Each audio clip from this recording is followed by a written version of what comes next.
یا خدا تو ہی میرے علم کو بالا کر دے، یا خدا تو ہی میرے علم کو بالا کر دے، دین کی شمع سے دل میرا اجالا کر دے، دین کی شمع سے دل میرا اجالا کر دے۔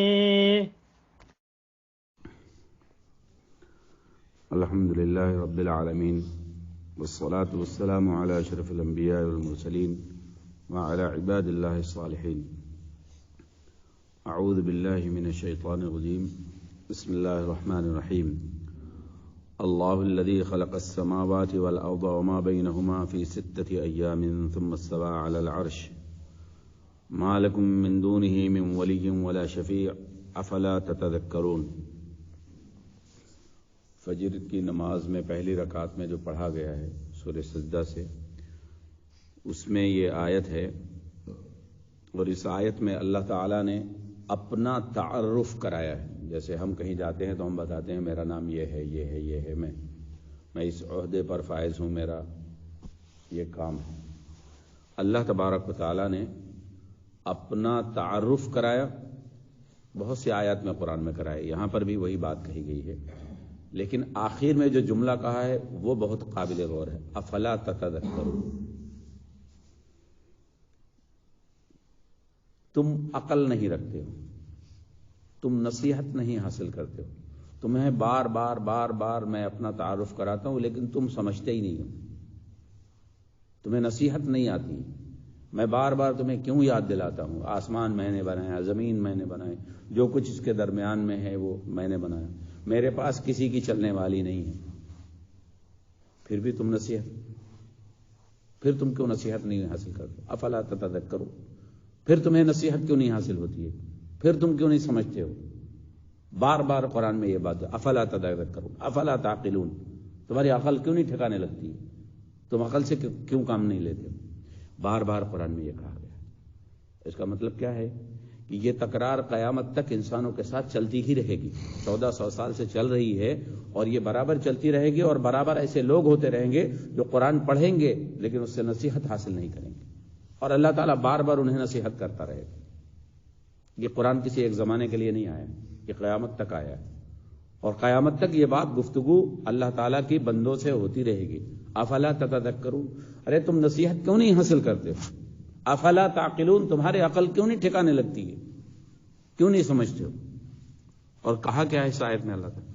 اللہ الذی، اللہ وہ ہے، خلق السماوات والارض، جس نے زمینوں کو اور آسمانوں کو پیدا کیا۔ یہ زمین کو پیدا کرنا آسان ہے کیا؟ 33 کروڑ کافروں کے جو بھگوان ہیں وہ سب مل کر بھی زمین کو پیدا کرنا تو چھوڑ دو، زمین کا ایک ذرہ نہیں پیدا کر سکتے، جن کے لیے پورے ہندوستان میں گھنٹے بجائے جا رہے ہیں، جن کے بارے میں کہا جاتا ہے کہ ہنومان پہاڑ لے کے بھاگا۔ ابھی پہاڑ لے کے بھاگا تو چھوڑ دو، پہاڑ کا ایک ذرہ بھی نہیں بنا سکتا۔ افلا تتذکرون، پھر بھی تمہیں نصیحت نہیں حاصل ہوتی کہ اللہ کون ہے، اللہ کا مقام کیا ہے، اللہ کا مرتبہ کون ہے۔ پوری زمین پیدا کی اور ایسی 7 زمینیں پیدا کی، یہ آسمان پیدا کیا اور ایسے 7 آسمان پیدا کیے، جس کی نپائی آج تک کائنات میں کوئی کر نہیں سکا اور قیامت تک کوئی کر بھی نہیں پائے گا، اتنی بڑی چیز بنا دی۔ جہاں تک دیکھو نظریں تمہاری کام کرے، ساری دنیا کی آنکھیں جہاں تک کام کرے، جہاں تک تمہاری ٹیکنالوجی، تمہاری سائنس کام کرے، وہاں تک تمہیں آسمان نظر آئے گا۔ اس دنیا کی پیمائش کوئی نہیں کر سکا، وہ ہے اللہ، اللہ الذی، اللہ وہ ہے۔ افلا تتذکرون، پھر بھی نصیحت نہیں حاصل کرتے، پھر بھی اس سے نہیں ڈرتے ہو۔ مسلمان قبروں کی پوجا کر رہا ہے، کافر پتھروں کی پوجا کر رہا ہے، درختوں کی پوجا کر رہا ہے، پیڑ پودوں کی، جانوروں کی پوجا کر رہا ہے۔ ان میں سے کسی نے کیا بنایا ہے؟ کس چیز کا خالق ہے؟ یہ سارے دیوی دیوتا، پیر بزرگ، ولی منی جتنے ہیں سب مل کر ان میں سے کسی نے کیا بنایا ہے؟ کوئی ایک چیز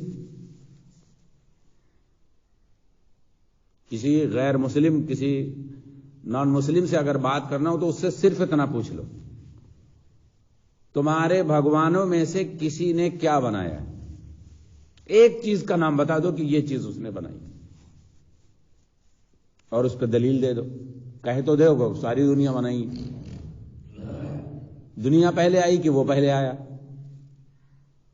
دلیل تو دو، ہے نا؟ جتنے بھی بھگوان ہیں سب پیدا ہوئے ہیں، اور پیدا ہوئے ہیں تو آدم کے بعد پیدا ہوئے، اور آدم جب آئے اس دنیا میں تو دنیا تھی، تو دنیا کو کس نے پیدا کیا؟ پوچھ سکتے ہیں نا یہ سوال؟ تمہارے 33 کروڑ بھگوان، دیوی دیوتا، ان سب نے مل کر کون سی چیز بنائی؟ کوئی ایک چیز بنا دو۔ مچھر مکھی سے لے کر اوپر پہاڑ تک، ہاتھی تک، سانپ بچھو تک، کچھ بتا دو، مچھلی تک، سمندر میں کچھ بنا دیا ہو۔ بہت سے تو تمہارے بھگوان ہیں جو پہاڑوں پہ پناہ لیتے ہیں، بہت سے تمہارے بھگوان ہیں جو پانی میں جا کے سمادھی لے لیتے ہیں، ہے نہیں؟ کہاں ہے وہ؟ ہوا بھی اللہ کی ہے، پانی بھی اللہ کا ہے، پہاڑ بھی اللہ کے ہیں، اور یہ سب تمہارے بھگوانوں سے پہلے کے ہیں۔ تو جب یہ پہلے تھے تو ان کا بنانے والا کون ہے؟ جواب کیا دو گے؟ اللہ۔ اللہ تھا، ان سب سے پہلے اللہ تھا۔ وَكَانَ عَرْشُهُ عَلَى الْمَاءِ، اور اس کا عرش پانی پر تھا، یعنی پانی بھی ان سب سے پہلے تھا۔ دنیا اور زمین کی پیدائش سے پہلے پانی موجود تھا۔ ہے کسی کے پاس جواب؟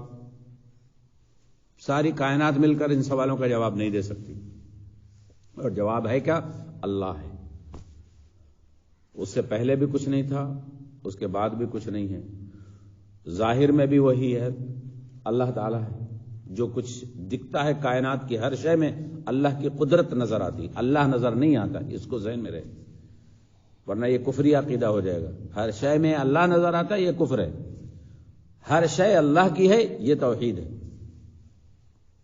ہر شے اللہ کی ہے، یہ توحید ہے، اور ہر شے اللہ ہے، یہ کفر ہے۔ اس کا نام کفر ہے، اس کا نام شرک ہے۔ اتنا اگر سمجھ میں آ جائے انسان کے، ہر شے اللہ کی ہے، یہ توحید ہے، اگر اس عقیدے پر انسان مرے گا تو جنت جائے گا، اور ہر شے اللہ ہے اس عقیدے پر مرے گا تو جہنم جائے گا، کیونکہ یہ عقیدہ شرک ہے۔ آگے اللہ تعالیٰ نے فرمایا اللہ الذی خلق السماوات والارض، کہ اللہ وہ ہے جس نے زمینوں کو اور آسمانوں کو پیدا کیا، وما بینہما، اور جو کچھ اس کے درمیان ہے وہ بھی اللہ نے پیدا کیا۔ یہاں ثبوت مل جاتا ہے تینوں چیزوں کا، زمین اور آسمان، اور اس کے درمیان میں جو کچھ ہے، چاند سورج ستارے، یہ سب درمیان میں ہے، کوئی چیز آسمان میں نہیں ہے، نہ سورج آسمان میں ہے، نہ زمین یا کیا چاند آسمان میں ہے، اور نہ تارے آسمان میں، یہ سب بیچ میں ہیں، یہ سب ہوا میں، جیسے پرندے اڑتے ہیں، کوے، چیل، باز، گیدڑ، گدھ سب اڑتے ہیں نا، ہوا میں ہوتے ہیں، ہم کو لگتا ہے کہ آسمان میں، لیکن ہوا میں ہوتے ہیں۔ یہ ہر شے، چاند سورج ستارے سب ہوا میں، یہ جتنے بھی گلیکسیز ہیں یہ سب ہوا میں ہیں، کوئی کسی چیز سے ٹچ نہیں ہے، سب الگ الگ ہیں، اور جتنے تارے ہیں سب الگ الگ ہیں، اور ہر تارا اس دنیا سے بڑا ہے۔ کس نے بنایا؟ چاند سورج ستارے پہلے سے ہیں، بھگوان تمہارے کب آئے؟ کوئی بھی بھگوان لے لو تمہارا، اس کا باپ موجود ہے، اور باپ موجود ہے تو اس کا مطلب کہ آدم سب کے ابا ہیں، تو یہ ساری چیزیں سامنے موجود ہیں۔ وما بینہما فی ستۃ ایام، 6 دنوں میں بنایا ہے۔ اب 6 دن کون سے؟ قیامت کے دن کا دن جو 50,000 سنہ، 50,000 سال کا دن ہوگا، ہے نا؟ یا آج کا دن جو 24 گھنٹے کا، 12 گھنٹے کا ہوتا ہے، 12 گھنٹے کی رات، آج کا دن یہ اللہ جانتا ہے، اس کے بارے میں قرآن میں کوئی تفصیل نہیں ہے، بس 6 دنوں کی تعداد بتائی گئی، فی ستۃ ایام، 6 دنوں میں۔ اب اگر کوئی سر پھرا یہ سوال آپ سے کر بیٹھے کہ 6 دنوں میں کیوں بنایا؟ اللہ تعالیٰ تو کہتا ہے کن فیکون، کاف اور نون تو اس کا حکم ہے، کسی چیز کو بنانا ہوتا ہے کہتا ہے کن فیکون، ہو جا تو وہ ہو جاتی ہے، تو اللہ تعالیٰ نے 6 دنوں میں کیوں بنایا؟ ہے نا؟ کیا جواب دیں گے؟ اس کا سیدھا سا سیمپل سا جواب ہے، بالکل بھائی اللہ کی مرضی، بمشیت اللہ، اللہ نے اپنی مشیت سے بنایا. اس کو کس کی ڈیوٹی نبھانی تھی جو وہ جلدی بنا دیتا؟ یا اس کو کس کو حساب دینا تھا کہ اتنی دیر میں کیوں بنایا ہے؟ اللہ کی قدرت پہ کوئی قادر ہے؟ اب یہاں سوال یہ پیدا ہوتا ہماری زندگی اتنی کیوں ہے؟ آدم علیہ السلام کی 1000 سال کیوں تھی؟ بہت سے نبیوں کی 3 سال کیوں تھی؟ محمد رسول اللہ کی زندگی 63 سالی کیوں ہے؟ یہ سوال کرنے کا حق ہے ہم کو کیا؟ یہ اللہ کی مرضی. اللہ کسی کو پیٹ میں مار دیتا ہے، اللہ کسی کو بچہ پیدا ہوتے ہی مر جاتا ہے، کسی کو سال بھر کے بعد، 6 مہینے کے بعد، لمحہ لمحہ اللہ تعالیٰ زندگی پہ حساب رکھتا ہے، جب جس کو چاہتا ہے اس کو ختم کرتا ہے. اب کوئی سوال کرے ہماری زندگی اتنی کیوں؟ ہمارے ایک ہی لڑکا تھا کیوں مار دیا؟ سوال کرنے کا حق نہیں ہے. اللہ کی مرضی کے مطابق چلنا ہے، اللہ سے سوال نہیں کرنا. سوال کرنے کی ہمارے پاس کوئی حیثیت نہیں ہے کہ ہم اس سے سوال کر سکیں 6 دنوں میں کیوں بنایا. اللہ کی مرضی، 6 دنوں میں بنایا. وہ 6 بھی دن کون سے تھے؟ 50,000 سال کے تھے یا کیسے تھے؟ اللہ جانتا ہے. فی 6 ایام، اس کے بعد کیا ہوا؟ ثم استوى علی العرش، پھر اللہ تعالی عرش پر مستوی ہوا.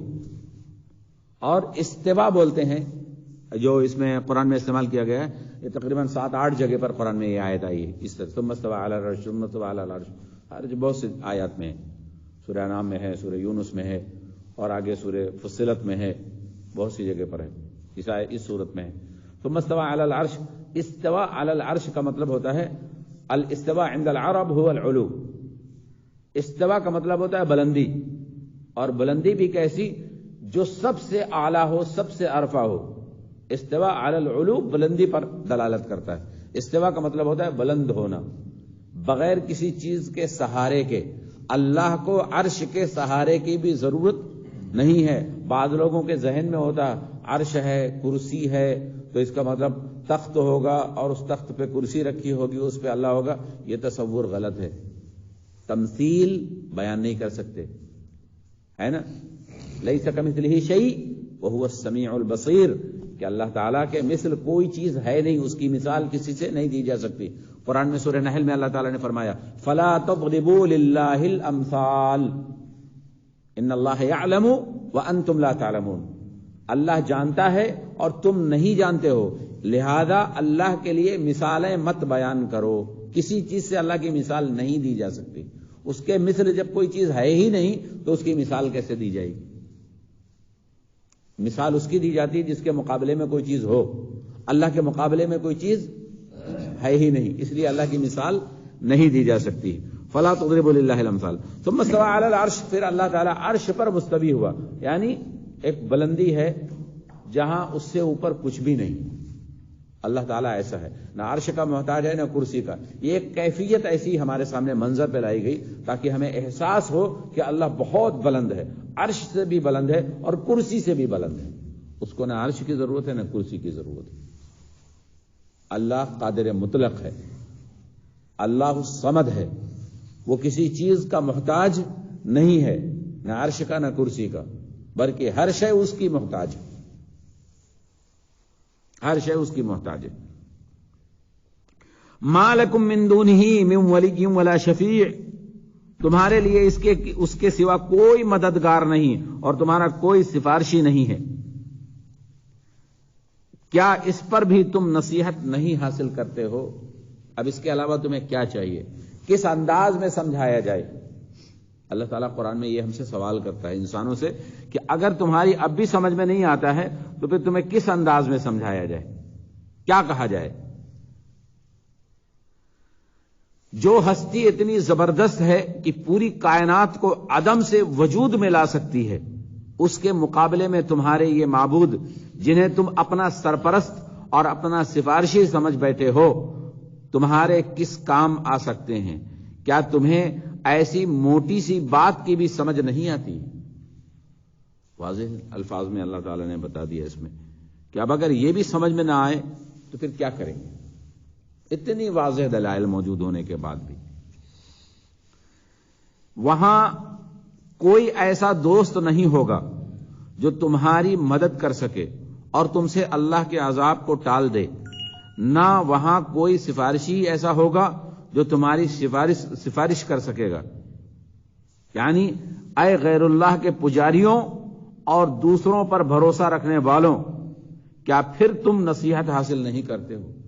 یہ صرف مشرکوں اور کافروں سے یہ خطاب کیا گیا ہے کہ اتنی بڑی گفتگو ہونے کے باوجود، اتنے دلائل دینے کے باوجود، اللہ نے اپنا تعارف کرا دیا، اس کے باوجود بھی تمہاری عقل ٹھکانے نہیں آ رہی، تمہاری سمجھ میں نہیں آ رہا، تو پھر اللہ کا عذاب ہی تمہیں سمجھا سکتا ہے. اللہ تعالیٰ سے دعا ہے کہ اللہ رب العالمین ہم سب کو صحیح سمجھ عطا فرمائے، ایک اور نیک ہونے کی توفیق عطا فرمائے. آمین یا رب العالمین. سبحانک اللہم و بحمدک، اشہد ان لا الہ الا انت، استغفرک و اتوب الیک.